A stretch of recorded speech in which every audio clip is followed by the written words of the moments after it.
Y vamos a empezar por el tema que hoy quisimos enfatizar,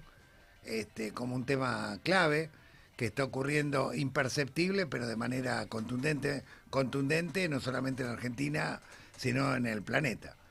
Ustedes habrán notado que la semana pasada tuvimos una ola de frío polar que fue récord, no solamente en Argentina, sino en varias regiones de Latinoamérica. También hubo una ola de calor que fue récord en Europa,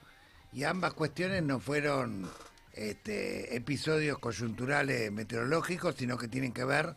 con estos fenómenos climáticos extremos, a los cuales cada vez es más frecuente que ocurren en el planeta, como consecuencia del aumento de la temperatura global.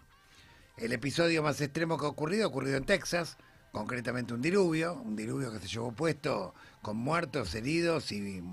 cientos de personas desaparecidas que todavía están buscando, y fenómenos a los cuales cada vez más el planeta enfrenta: tsunamis, maremotos, terremotos, que tienen que ver concretamente con la excesiva utilización de carbono, que contamina la capa de ozono, que contamina el planeta, que aumenta la temperatura global, que tiene que ver con la deforestación, que tiene que ver con el monocultivo, que tiene que ver con todo aquello que Francisco denunciaba en la encíclica social Laudato Si, que estaba dañando irreversiblemente al mundo. Pero hay algo de los factores que dañan el planeta, que en este momento se ha convertido en un acelerador clave y vertiginoso de la descomposición de alguna manera climática, que tiene que ver con las guerras. Básicamente, después de la pandemia, lamentablemente, merced a la guerra por los mercados de los imperios, de los grandes centros de poder, se han intensificado una serie de guerras, particularmente aquellas que impulsa la OTAN, para tratar de debilitar al ascendente bloque de los BRIC, que integran China, Rusia, India y varios países del sur global, y para ello ha agitado y ha provocado guerras que han tenido, que todavía tienen consecuencias muy dramáticas en materia de muertos, de heridos, pero también de intensificación concretamente de la contaminación planetaria a partir del complejo militar industrial. Una de estas guerras tiene epicentro en Ucrania, la de guerra que se desarrolla entre Ucrania / OTAN contra Rusia. Otro de los episodios tiene que ver con Medio Oriente, con el genocidio en Gaza y con la guerra de 12 días que se desarrolló entre Israel e Irán, en la cual también la OTAN buscó provocar sistemáticamente a Irán y desordenar un poco su economía, dado que es uno de los motores energéticos de los BRIC, y con varios conflictos más que se están desarrollando a nivel planetario, que se han intensificado luego de la pandemia y que han traído como consecuencia un crecimiento bastante grave, digamos, de la temperatura planetaria, que de llegar a 1.5 grados centígrados ya haría inhabitable varias regiones del planeta, y ni hablar si llega a 2 grados centígrados.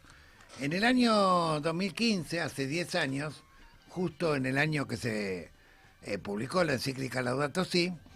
se firmó un acuerdo entre la mayoría de los países que integran Naciones Unidas, el Acuerdo de París,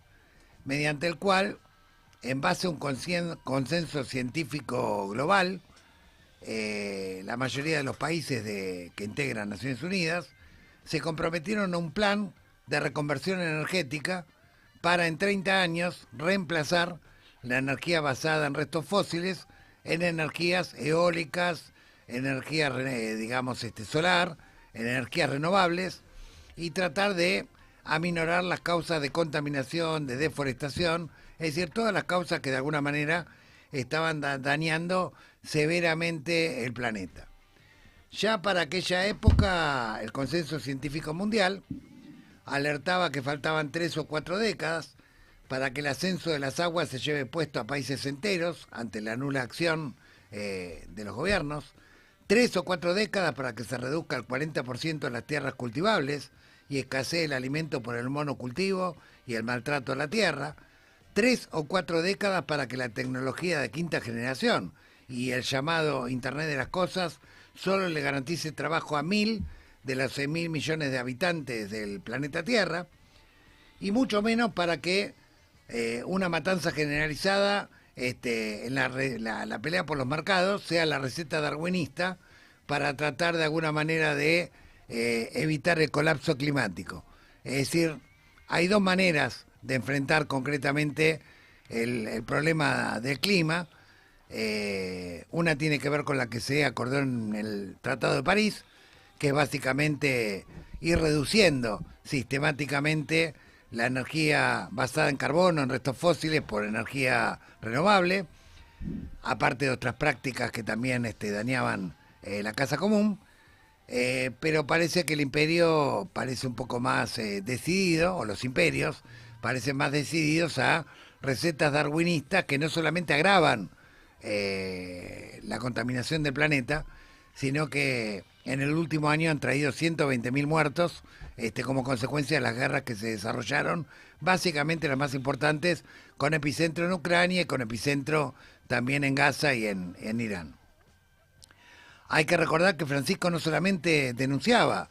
el problema del clima, el problema de el peligro que estaba atravesando el planeta como consecuencia de este sistema depredador basado en la máxima ganancia,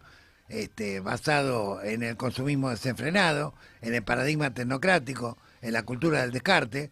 sino que además alentaba también en la Argentina luchas y rebeliones de los pueblos que hubo, como la de Mendoza, por ejemplo, a fines del 2019, la rebelión contra el agua, contra la contaminación del agua, que hizo derogar una ley que se había votado casi por unanimidad en aquella Navidad, digamos, mendocina. También apoyó mucho la lucha de los pueblos de Chubut